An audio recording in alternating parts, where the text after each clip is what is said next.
Good morning student. आज आपको घन, घनाभ, बेलन, शंकु, गोला, अर्धगोला और छिन्न सभी के सूत्र आपको एक ही वीडियो में लिखा रहे हैं। कॉपी पेन उठाइए और लिखना चालू कर दीजिए, समझते हुए लिखना कि सूत्र में क्या होता है। सबसे पहले घन की शुरुआत करते हैं। घन, आपको मालूम है कि घन की सभी भुजाएं बराबर होती हैं, लंबाई, चौड़ाई, ऊंचाई। जिसमें सभी भुजाएं बराबर हों वो घन होता है, जिसमें लंबाई, चौड़ाई, ऊंचाई अलग अलग हो वो घनाभ होता है। तो सबसे पहले लिखते हैं घन का आयतन। घन का आयतन, घन का आयतन, घन का आयतन भुजा क्यूब, भुजा क्यूब। इसको एक क्यूब भी लिख सकते हैं, जहाँ ए भुजा है, घन इकाई, ये भुजा हो गई। इसी तरीके से घन का वक्र पृष्ठीय क्षेत्रफल होता है। घन का वक्र पृष्ठीय क्षेत्रफल, घन का वक्र पृष्ठीय क्षेत्रफल 6a² वर्ग इकाई, वर्ग इकाई। नंबर 3, घन का पार्श्व पृष्ठीय क्षेत्रफल, पार्श्व पृष्ठीय क्षेत्रफल। पार्श्व पृष्ठीय क्षेत्रफल वो होता है जो हमको जो भाग दिखाई देते हैं 4a² वर्ग इकाई। इसी घन के पार्श्व पृष्ठीय क्षेत्रफल को जो हमको दिखाई देता है वो घन का पार्श्व पृष्ठीय क्षेत्रफल होता है। इसी तरीके से घनाभ होता है। घनाभ में क्या होता है, जिसकी लंबाई, चौड़ाई, ऊंचाई अलग अलग हो उसको घनाभ कहते हैं। तो घनाभ का आयतन, घनाभ का आयतन, घनाभ का आयतन बराबर होता है LBH, घन इकाई, घन इकाई। जहाँ L लंबाई होती है, B चौड़ाई और H ऊंचाई होती है। नंबर 2, घनाभ का पृष्ठीय क्षेत्रफल, घनाभ का पृष्ठीय क्षेत्रफल। घनाभ का जो पृष्ठीय क्षेत्रफल होता है 2LB + BH + HL होता है, वर्ग इकाई, वर्ग इकाई। इसी तरीके से घनाभ का पार्श्व पृष्ठीय क्षेत्रफल, पार्श्व पृष्ठीय क्षेत्रफल। घनाभ का जो पार्श्व पृष्ठीय क्षेत्रफल होता है 2L + B × H होता है, वर्ग इकाई, वर्ग इकाई। इसी को कमरे के चारों दीवारों का क्षेत्रफल, कमरे की चारों दीवारों का क्षेत्रफल भी कहते हैं, भी कहते हैं। इसी को कमरे की चारों दीवारों का क्षेत्रफल भी कहते हैं। जहाँ इसमें आप LBH समझ ही गए होंगे। L लंबाई है, B ऊंचाई है, B चौड़ाई है, H ऊंचाई है। नंबर, ये तो घन हो गया, घनाभ हो गया।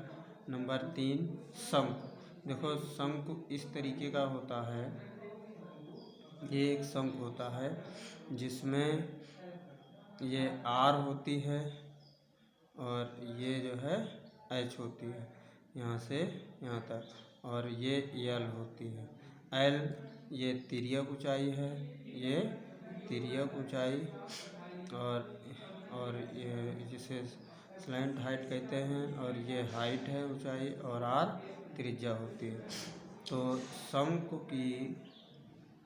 शंकु का आयतन, शंकु का जो आयतन होता है 1/3πr²H घन इकाई।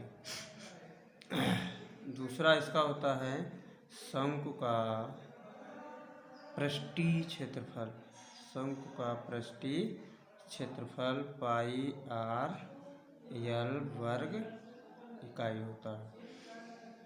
शंकु का कुल पृष्ठीय क्षेत्रफल, शंकु का कुल पृष्ठीय क्षेत्रफल, शंकु का कुल पृष्ठीय क्षेत्रफल पाई आर प्लस एल वर्ग इकाई होता है, वर्ग इकाई। जहाँ एल आपको पता ही है तिरछी ऊंचाई होती है, आर त्रिज्या होती है, पाई का मान 22/7 होता है। नंबर 4 पे आता है बेलन। बेलन को इंग्लिश में सिलेंडर कहा जाता है, सिलेंडर। बेलन कैसा होता है?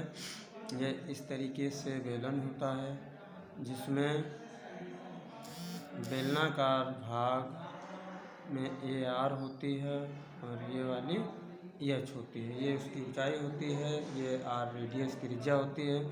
तो बेलन का आयतन जो बेलन का आयतन होता है, बेलन का आयतन बराबर पाई आर स्क्वायर एच घन इकाई।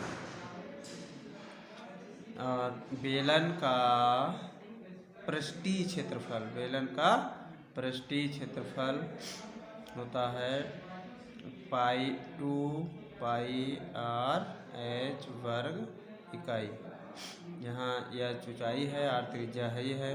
बेलन का संपूर्ण पृष्ठीय क्षेत्रफल, संपूर्ण पृष्ठीय क्षेत्रफल, बेलन का संपूर्ण पृष्ठीय क्षेत्रफल होता है 2 पाई आर प्लस एच। नंबर 5 गोला। गोले का जो आयतन होता है, गोले का आयतन 4/3 पाई आर क्यूब घन इकाई। और गोले का पृष्ठीय क्षेत्रफल, गोले का पृष्ठीय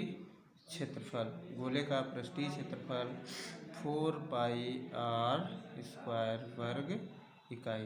देखो क्षेत्रफल जितने भी हैं सब वर्ग में होंगे और आयतन जो है वो सब घन में होंगे। गोले का पृष्ठीय क्षेत्रफल हो गया।